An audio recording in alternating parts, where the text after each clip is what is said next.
Hello student, welcome to Unique Shikshan Sansthan Sikar. मैं गोकुल आज की इस वीडियो में लेके आए हूँ क्लास 7 चैप्टर फर्स्ट पादपों में पोषण। उससे पहले आपको ये जानना आवश्यक है कि जो 7th क्लास में कुल जो हम आपके सिलेबस में कितने 19 चैप्टर है, उन 19 चैप्टर में जो पहला चैप्टर है पादपों में पोषण, इसके बारे में हम सबसे पहले अध्ययन करेंगे। अब उसको पढ़ने से पहले हमें कुछ पॉइंट है उसके ऊपर गौर करेंगे कि हमें कौन कौन से बिंदु हैं उसके बारे में देखना है। सबसे पहले हम पढ़ेंगे पोषक तत्व, फिर पादपों में पोषण की विधियाँ जैसे स्वपोषण और विषम पोषण, प्रकाश संश्लेषण, पादपों में कार्बोहाइड्रेट्स के अतिरिक्त अन्य खाद्यों का संश्लेषण, ये हम इसके अंतर्गत पढ़ेंगे। तो सबसे पहले हम पढ़ रहे हैं पोषक तत्व। पोषक तत्व यानी शरीर के लिए आवश्यक वे तत्व है जिनसे हमें ऊर्जा प्राप्त होती है या जो शरीर के लिए अति या परम आवश्यक होते हैं, पोषक तत्व कहलाते हैं। जैसे कार्बोहाइड्रेट है, कार्बोहाइड्रेट्स, वसा, प्रोटीन, विटामिन, खनिज लवण, आहारी रेशे व जल। तो ये सभी हमारे शरीर के लिए परम आवश्यक होते हैं, जिनसे हमें पौष्टिक भोजन मिलता है जिसमें ये सभी तत्व उपस्थित हो और हमारे शरीर की वृद्धि और जो विकास का क्रम है वो निरंतर जो है वो चलता रहता है। तो इस प्रकार हम देख सकते हैं कि पोषक तत्व है वो कौन कौन से होते हैं। फिर आती है पादपों में पोषण की विधि। पादपों में पोषण की विधियाँ। पादप है वो किस प्रकार पोषण करते हैं, उसके आधार पर पादपों में जो पोषण की विधियां हैं वो दो प्रकार की होती है। सबसे पहले आती है स्वपोषण विधि और दूसरी आती है विषम पोषण विधि। तो अब हम देखेंगे स्वपोषण विधि क्या है।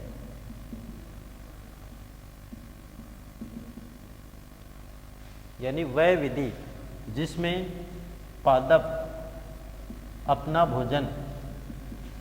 भोजन स्वयं बनाते हैं। किसकी उपस्थिति में? सूर्य के प्रकाश की उपस्थिति में। सूर्य के प्रकाश की उपस्थिति में, यानी वह विधि जिसमें पादप अपना भोजन सूर्य के प्रकाश की उपस्थिति में स्वयं तैयार करते हैं, वो विधि कौन सी विधि कहलाती है?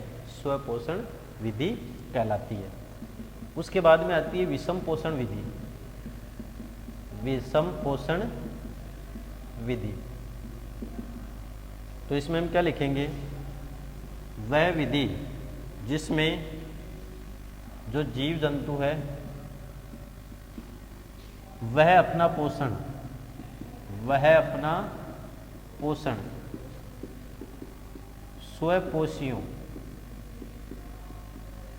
स्वपोषियों से प्राप्त करते हैं। कौन सी विधि कहलाती है? विषम पोषण विधि कहलाती है। अब पहली जो इसमें जो दो पार्ट हैं, जो दो किरदार हैं, वो एक तो आपको इसमें हर चैप्टर में मिलेगा पहली, और दूसरा आपको मिलेगा बुझो। ये क्वेश्चन करेंगे और उत्तर देंगे भी और ये प्राप्त भी करेंगे। साथ साथ हमें ये देखते जाना है। अब पहली क्वेश्चन करती है, जब पहले ने इतना पढ़ा तो क्वेश्चन करती है कि क्या हमारा शरीर भी CO2 H2O व पोषक तत्वों की उपस्थिति तथा सूर्य के प्रकाश में स्वयं भोजन का निर्माण कर सकता है, स्वयं भोजन का निर्माण कर सकता है। तो इसका उत्तर क्या होता है? नहीं कर सकता, नहीं कर सकता। क्यों नहीं कर सकता? क्योंकि जो जीव जंतुओं का शरीर है उसमें सबसे पहले तो हरित लवक या इसको हम बोलते हैं क्लोरोफिल अनुपस्थित होता है, और ये अनुपस्थित होने के कारण व्यक्ति जो है वो भोजन का निर्माण स्वयं नहीं कर सकता है। तो ये चीज़ आपको ध्यान में रखने की आवश्यकता है। उसके बाद में देखेंगे प्रकाश संश्लेषण। प्रकाश संश्लेषण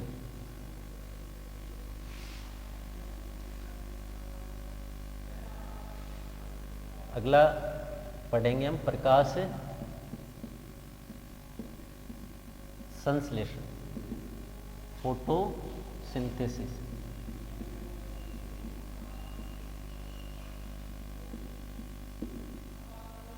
प्रकाश संश्लेषण क्या होता है?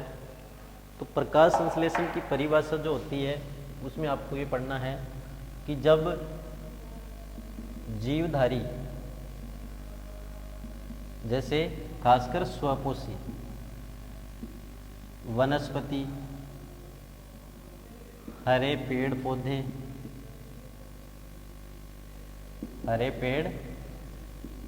पौधे सूर्य की प्रकाश की उपस्थिति में, सूर्य का प्रकाश जो हमें प्राप्त होता है वो फोटोन H-nu,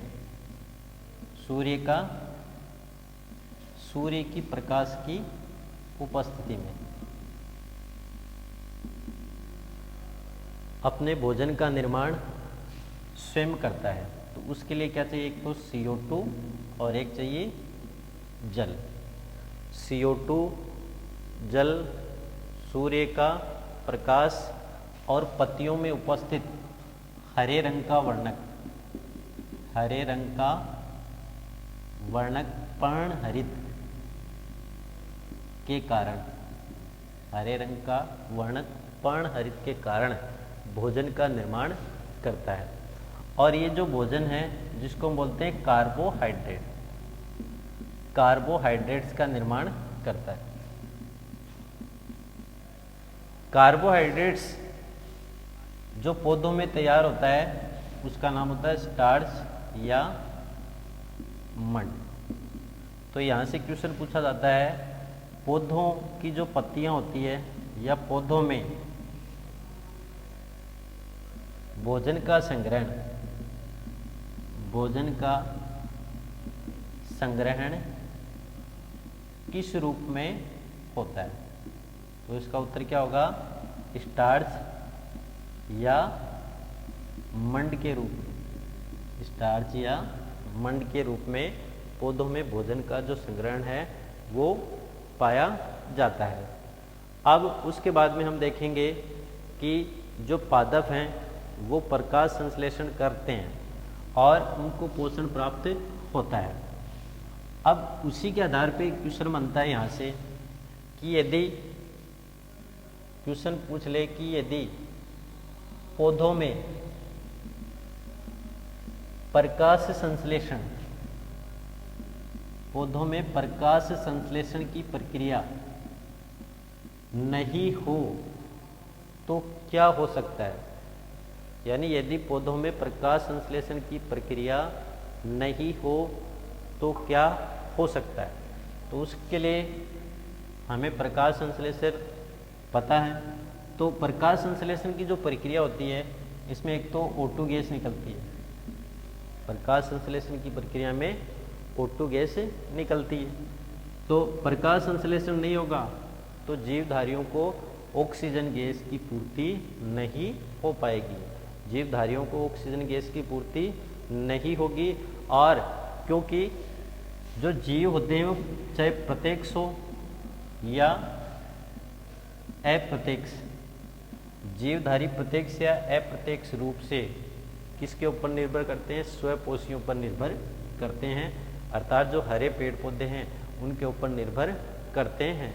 इसलिए उनको पोषण प्राप्त नहीं हो पाएगा और हम इस प्रकृति में जीवन की कल्पना भी नहीं कर सकते, कल्पना भी नहीं कर सकते हैं। तो इसलिए हमने जाना कि यदि पौधों में प्रकाश संश्लेषण की प्रक्रिया ना हो तो क्या हो सकता है? एक तो जीवधारियों को ऑक्सीजन गैस नहीं मिलेगी। क्यों नहीं मिलेगी? क्योंकि जीवों का जो संपूर्ण शरीर है वो प्रत्यक्ष या अप्रत्यक्ष रूप से स्वपोषियों पर निर्भर करता है और जीवन की कल्पना हम नहीं कर सकते हैं। अब उसके बाद में जो मरुस्थलीय पौधे होते हैं, मरुस्थलीय पौधे, अब मरुस्थलीय पौधे होते हैं, उन पौधों की जो पत्तियां होती है वो किस रूप में? कांटों में रूपांतरित होती है। क्यों होती है? क्योंकि वहाँ पे एक तो जल की कमी होगी, जल की कमी होती है और जल की कमी होने के कारण पत्तियां हैं वो या तो छोटी हो जाती है या कांटों में रूपांतरित हो जाती है और उस पौधे के लिए किसका निर्माण करती है? भोजन का निर्माण करती है। अब हमने इसमें देखा कि जो हरे रंग की पत्तियां होती है उसमें एक वर्णक होता है हरित लवक या क्लोरोफिल। अब बूझो क्वेश्चन करता है, बूझो पूछता है कि वो पौधे होते हैं जिनकी पत्तियां भूरी होती है या फिर पीले रंग की होती है, जिनकी पत्तियां भूरी या फिर पीले रंग की होती है, क्या उनमें भी प्रकाश संश्लेषण की प्रक्रिया, क्या उनमें भी प्रकाश संश्लेषण की प्रक्रिया हो सकती है? तो इसका उत्तर क्या होगा? हाँ, उनमें भी प्रकाश संश्लेषण की प्रक्रिया हो सकती है। क्यों? क्योंकि ये जो पत्तियां होती है उन पत्तियों में वर्णक पाया जाता है हरित लवक, हरित लवक इन पत्तियों में पाया जाता है। लेकिन जैसे पीली व भूरी पत्तियां होती हैं इसमें जैसे जेंथोफिल वर्णक है, वो क्या कर लेते हैं? इस हरित लवक को ढक लेते हैं, ढक लेते हैं।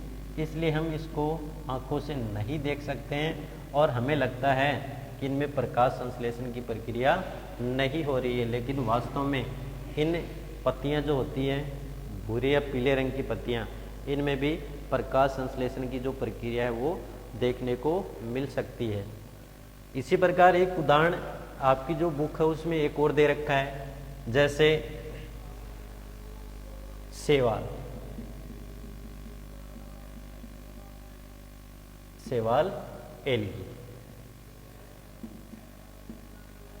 शैवाल। अब शैवाल क्या होते हैं? शैवाल जो होते हैं उनमें हरित लवक उपस्थित होता है, शैवालों में हरित लवक उपस्थित होता है और जब हरित लवक उपस्थित होगा तो वो भी क्या करते हैं? प्रकाश संश्लेषण की प्रक्रिया, प्रकाश संश्लेषण की प्रक्रिया द्वारा भोजन का निर्माण करते हैं। और आपने शैवाल जो है वो देखे होंगे, खासकर जहाँ जलाशय होते हैं, जलाशय के अंदर जो हरे रंग के पदार्थ आप देखते हैं, ये श्वसन भी करते हैं, प्रकाश संश्लेषण भी करते हैं। वो क्या होते हैं? शैवाल होते हैं और प्रकाश संश्लेषण के द्वारा उनमें भोजन का निर्माण होता है, क्योंकि इनमें हरे रंग के वर्णक क्लोरोफिल उपस्थित होता है, जिसके कारण ये आसानी से भोजन है उसका निर्माण कर सकते हैं। तो इस प्रकार हमने देखा प्रकाश संश्लेषण है वो क्या है। उन सब के साथ हम देखते हैं जैसे प्रकाश संश्लेषण की जो अभिक्रिया है उसको हम कैसे लिख सकते हैं। प्रकाश संश्लेषण, प्रकाश संश्लेषण की जो अभिक्रिया होती है उस अभिक्रिया में जैसे C6CO2 plus 12H2 carbon dioxide और जल जब मिलते हैं, हरित लवक क्लोरोफिल, H सूर्य का प्रकाश, तो जब ये अभिकृत होते हैं तो किसका निर्माण होता है, C6H12O6 plus 6O2 plus 6H2। तो इस प्रकार ये भोजन बनेगा जिसको बोलते हैं कार्बोहाइड्रेट। और जो पौधों की पत्तियां होती है उन पत्तियों में कार्बोहाइड्रेट स्टार्च या मंड के रूप में संचित होता है। तो इस प्रकार हमने पढ़ा कि जो पादपों में कार्बोहाइड्रेट या जो प्रकाश संश्लेषण है वो किस प्रकार होता है। पादपों में कार्बोहाइड्रेट के अतिरिक्त अन्य जो पदार्थ होते हैं उनका संश्लेषण किस प्रकार होता है। अब अगला जो इसके बाद में हम टॉपिक पढ़ेंगे, पादपों में कार्बोहाइड्रेट्स के अतिरिक्त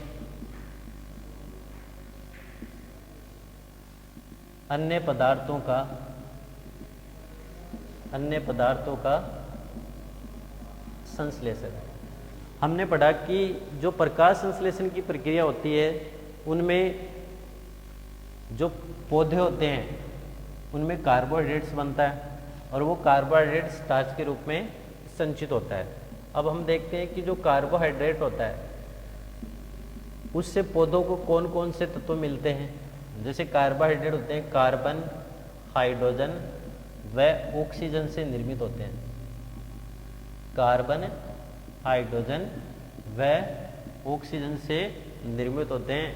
इसलिए जो कार्बोहाइड्रेट के रूप में पौधों को कार्बन मिलता है, हाइड्रोजन मिलता है, ऑक्सीजन है वो मिलता है या प्राप्त होता है। इसी प्रकार हम देखते हैं कि कार्बोहाइड्रेट के अंदर पौधों को प्रोटीन की आवश्यकता भी होती है। प्रोटीन की आवश्यकता भी होती है।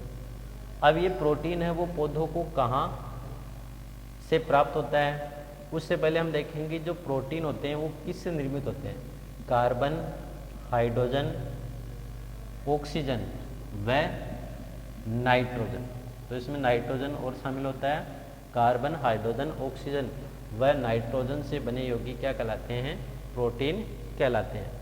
अब प्रोटीन का जब निर्माण होता है तो आपको पता है नाइट्रोजन की आवश्यकता होती है। पौधों को जो नाइट्रोजन की पूर्ति है, नाइट्रोजन की पूर्ति या तो हम बाहर से जैसे खाद या उर्वरक के रूप में उपलब्ध कराते हैं। उर्वरक, खाद या उर्वरक के रूप में उपलब्ध कराते हैं, जिसमें प्रमुख रूप से क्या होती है, नाइट्रोजन होती है। और हमें पता है कि जो प्रकृति होती है उसमें 78% जो गैस होती है वो कौन सी गैस होती है, नाइट्रोजन होती है। इस नाइट्रोजन का उपयोग डायरेक्ट जो पौधे हैं वो नहीं कर पाते हैं। इस नाइट्रोजन का उपयोग पौधे सीधे नहीं कर पाते हैं। तो ये नाइट्रोजन पौधों को कैसे प्राप्त होती है, इसके लिए हमने अभी देखा या तो खाद या उर्वरक के रूप में, खाद या उर्वरक के रूप में। और एक जो प्रक्रिया होती है उसका नाम है नाइट्रोजनीकरण स्थिरीकरण, नाइट्रोजन स्थिरीकरण। और नाइट्रोजन स्थिरीकरण की प्रक्रिया के द्वारा भी पौधों को कौन सी गैस उपलब्ध होती है, नाइट्रोजन जो है वो पूर्ति हो पाती है। अब इसके लिए एक तो जैसे वायुमंडलीय, जैसे खासकर जो बिजली की तड़ित या बिजली चमकती है, उस स्थिति में जो पौधे हैं उनको नाइट्रोजन की पूर्ति होती है। इसी प्रकार जो लेग्यूम प्रजाति के पौधे होते हैं, लेग्यूम प्रजाति के पौधे, उन पौधों की जो जड़ें होती हैं, उन जड़ों में जो गांठें होती है, उन गांठों में एक जीवाणु पाया जाता है जिसका नाम है राइजोबियम, राइजोबियम जीवाणु। और ये राइजोबियम जीवाणु पौधों को क्या उपलब्ध कराता है? नाइट्रोजन है वो एक प्रमुख तत्व के रूप में उपलब्ध कराता है। तो इस प्रकार हमने देखा कि जो पादपों में कार्बोहाइड्रेट्स के अतिरिक्त अन्य पदार्थों का जो संश्लेषण है वो किस प्रकार हम कर सकते हैं, जिसमें हमने देखा कार्बोहाइड्रेट उनमें कौन कौन से तत्व उपस्थित होते हैं और प्रोटीन जो है उनमें कौन कौन से तत्व उपस्थित होते हैं। उसके बाद में एक छोटा सा जो आपके पॉइंट दे रखा है उसमें कोशिका के बारे में, कोशिका या सेल।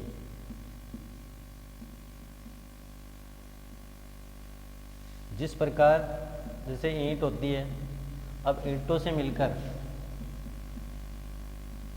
दीवार का निर्माण होता है, उसी प्रकार कोशिकाओं से मिलकर एक संपूर्ण शरीर की संरचना बनती है, संपूर्ण शरीर की संरचना का निर्माण होता है। अब इसमें हमें कुछ बातें जाननी अति आवश्यक है। सबसे पहले कोशिका की खोज, कोशिका की खोज किसने की थी? रॉबर्ट हुक नामक वैज्ञानिक ने कोशिका की खोज की थी। अब उसके बाद में कोशिका के कौन कौन से भाग होते हैं? कोशिका के भाग, जैसे सबसे पहले है कोशिका झिल्ली, फिर है कोशिका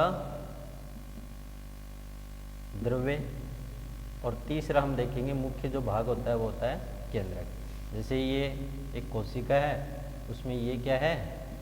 केंद्रक, और ये क्या है? कोशिका द्रव्य, और ये क्या है? कोशिका झिल्ली। तो इस प्रकार हमने पढ़ा कि कोशिका क्या होती है, कि जिस प्रकार ईंटों से मिलकर दीवार का निर्माण होता है, उसी प्रकार कोशिकाओं से मिलकर शरीर का निर्माण होता है। तो हम कह सकते हैं जिस प्रकार दीवार की एक प्रमुख इकाई ईंट होती है, उसी प्रकार शरीर की जो प्रमुख इकाई, संरचनात्मक या क्रियात्मक इकाई, वो क्या होती है? कोशिका होती है। फिर हमने पढ़ा कोशिका की खोज किसने की? रॉबर्ट हुक ने। और कोशिका के कौन कौन से भाग होते हैं? सबसे पहले कोशिका के बाहरी आवरण जो होता है, उस बाहरी आवरण को क्या बोलते हैं? कोशिका झिल्ली। फिर कोशिका के बीच में जो संरचना होती है इसको बोलते हैं केंद्रक, और केंद्रक और कोशिका झिल्ली का जो बीच वाला भाग होता है उस भाग को क्या बोलते हैं? कोशिका द्रव्य, जिसमें विभिन्न प्रकार के कोशिकाओं उपस्थित होते हैं। तो इस प्रकार आज हमने इस वीडियो में पढ़ा कि पोषक तत्व कौन कौन से होते हैं, पादपों में पोषण की विधियाँ कौन कौन सी है, जिसमें हमने पढ़ा स्वपोषण और विषम पोषण। फिर हमने पढ़ा कि प्रकाश संश्लेषण क्या है और किस प्रकार ये क्रिया होती है। पादपों में कार्बोहाइड्रेट्स के अतिरिक्त अन्य खाद्य पदार्थों का संश्लेषण है वो किस प्रकार होता है।